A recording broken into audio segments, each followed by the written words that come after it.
Hari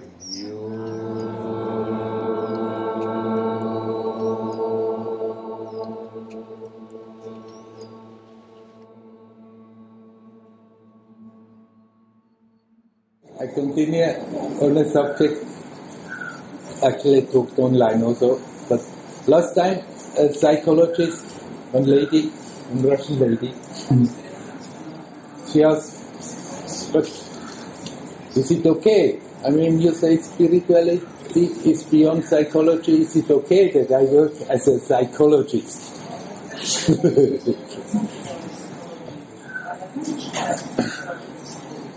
Yes, of course it's okay.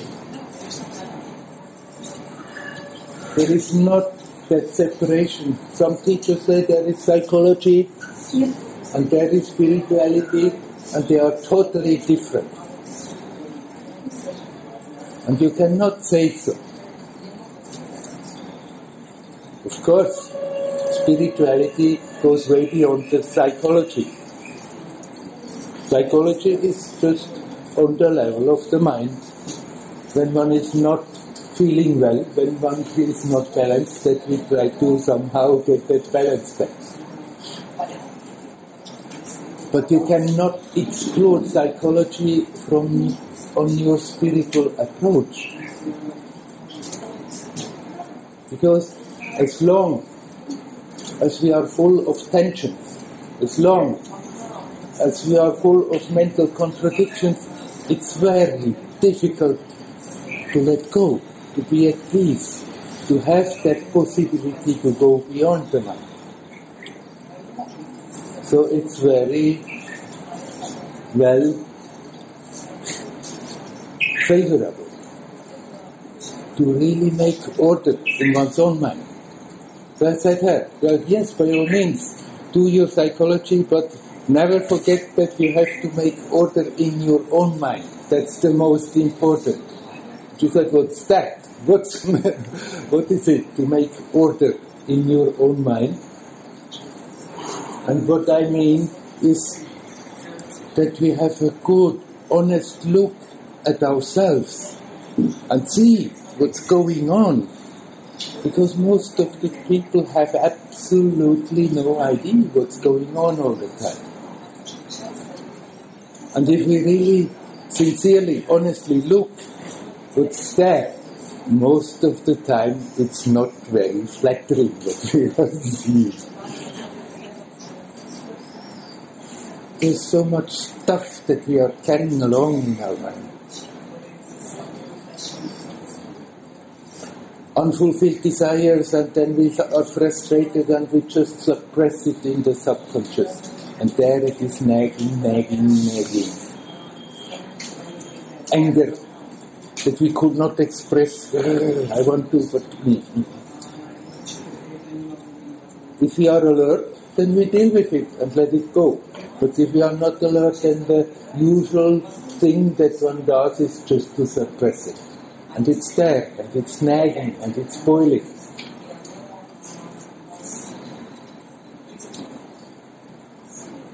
So many times there is something I want, I don't want, I don't want, I want, I want, I don't want simultaneously, and we just create all those tensions. As long as these tensions are there, how do we want to let go of the mental level and be at peace? The moment you get more peaceful, it will come up.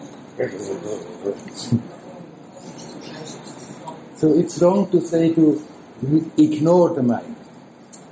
I've heard this kind of talk, why should you care about the mind? You are already that, so focus on that. You are that. I agree, you are that. Unfortunately, we have forgotten.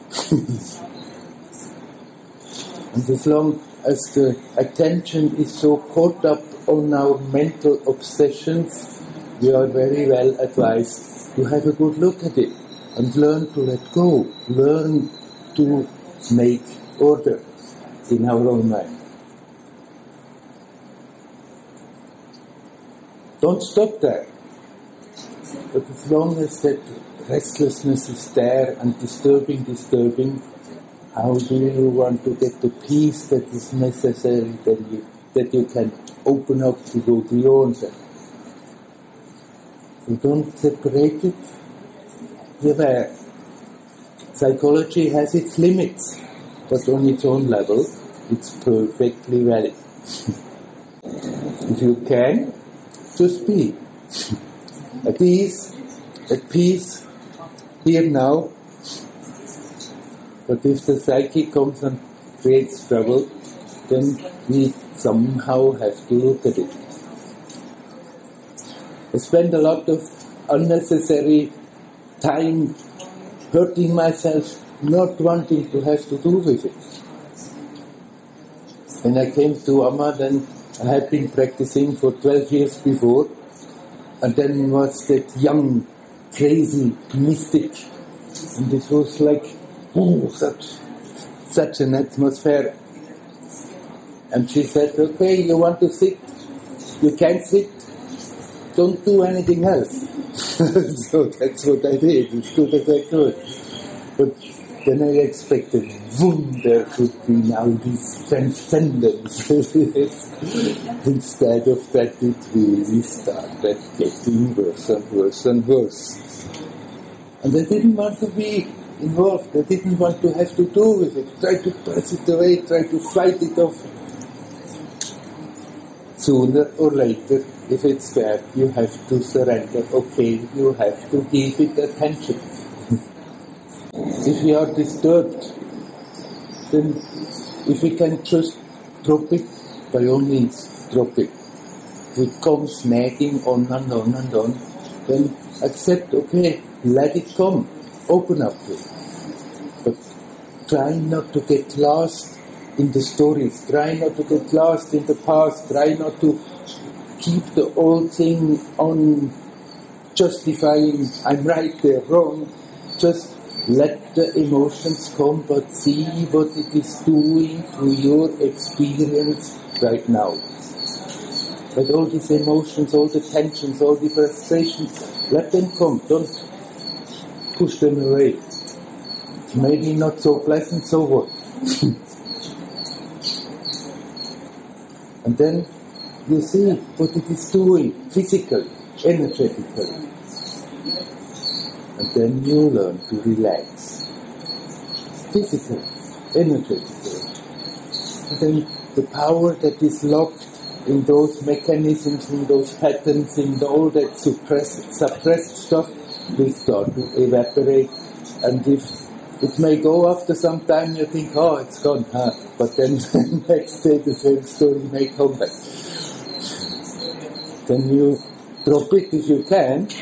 If it's still insisting and nagging, then you do the same again. Okay. Invite it even. Let it come. Deal with it. See what is happening now. Not get lost in the memory, not get lost in expectations. Here now, see what the emotions are doing and relax. And in that relaxation, that tension that we have kept somehow locked up in the subconscious is slowly diffusing, and eventually it's just a story, not more disturbing.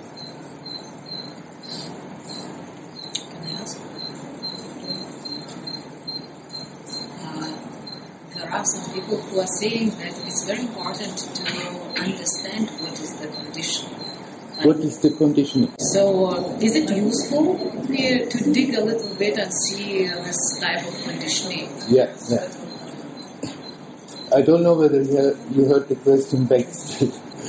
Basically, the question is it useful to understand, to dig, to analyze, to be aware what is really happening in the psyche?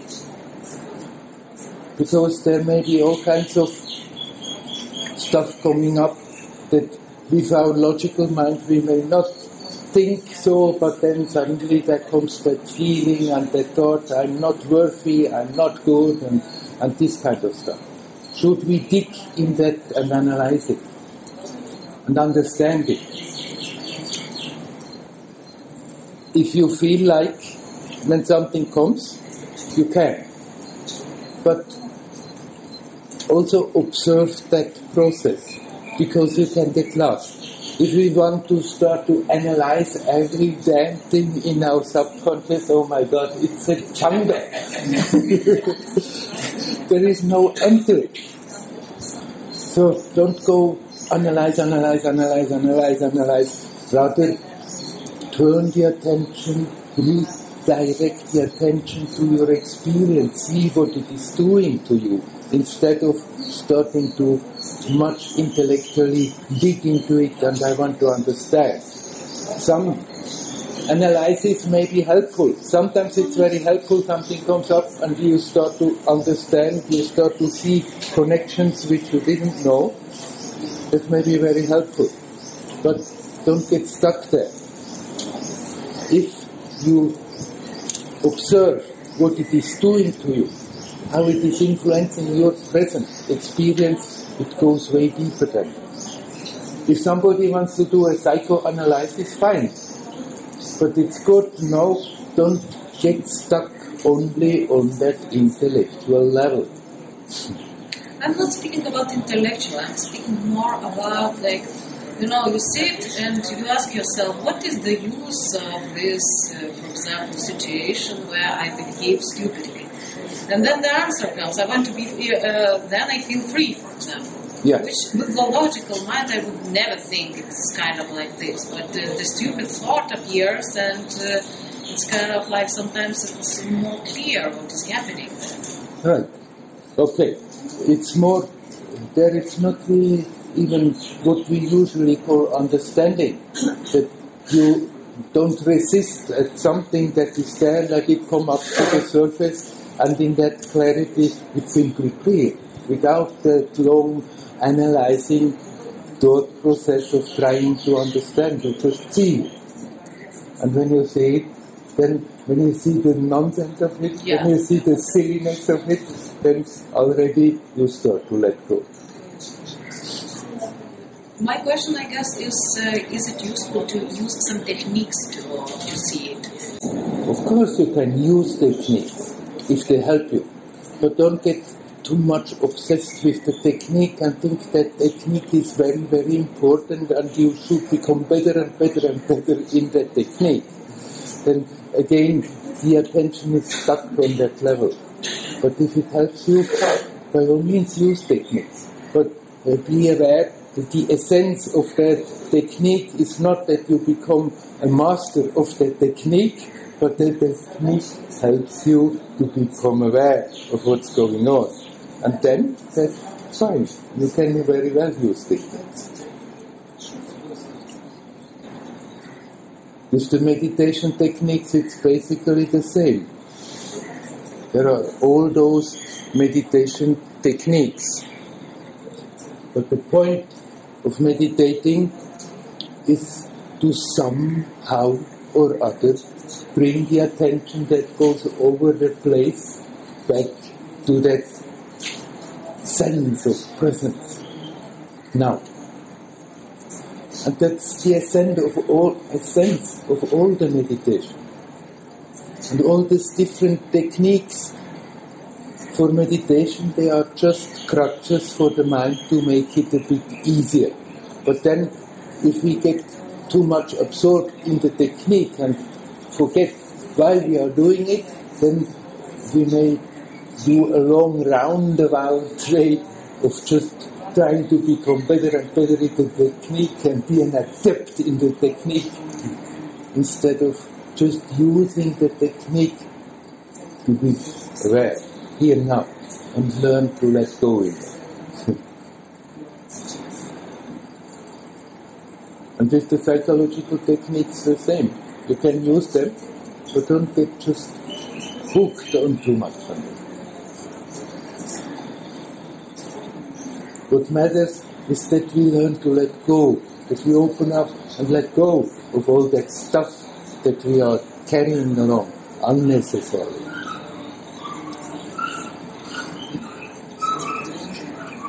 Just become natural. But then, how would you say, what is the difference between the releasing of the suppressed stuff as an experience in itself and a spiritual experience. The difference between releasing that stuff and experiencing the self and spiritual experience. Yeah. What is spiritual experience? Well, you see, you say first you have to put order in your house and clean out the suppressed stuff. And afterwards you're ready to meditate and to dig deeper. No. Meditate right now. And then, if their stuff comes, then you have to deal with it. But don't go in search of it. There is something more to get out, and there's something more, and there's something more that's endless. Just be here now, at ease, at peace, as good as you can. And then when it's coming, nagging, and wants to disturb you at a certain time, you may have to accept, okay, I have to surrender to the fact that I have to take care of that and open up, and then you, instead of meditating, you just opening up and let that come and deal with that until you can come back to be.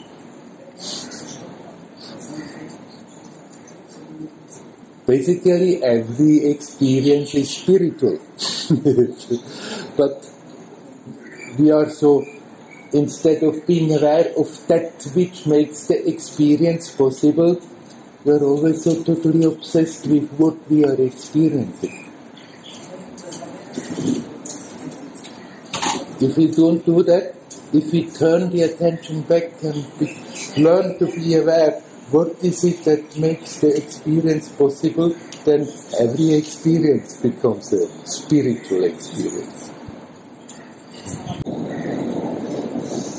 Somehow that yearning is there in everybody. Because naturally, in your true being, you are happy. You are fulfilled.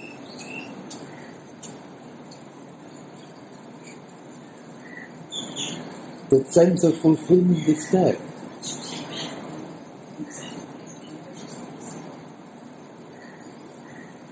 Basically, it doesn't change, but then somehow experience is expanding the experience of that essence.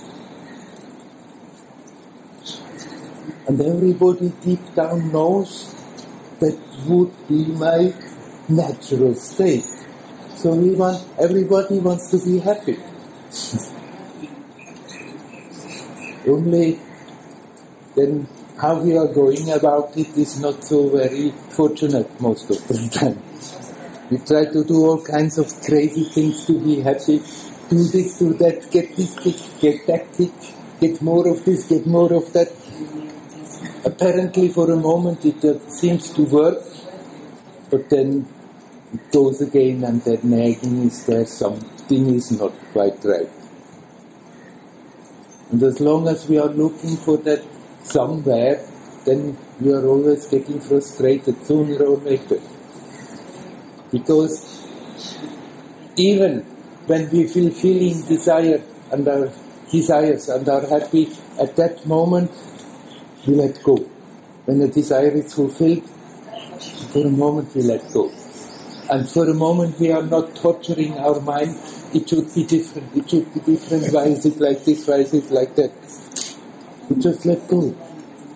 And in that letting go, that natural joyousness, which is simply there, has a chance to come to the surface. You are the source of that happiness.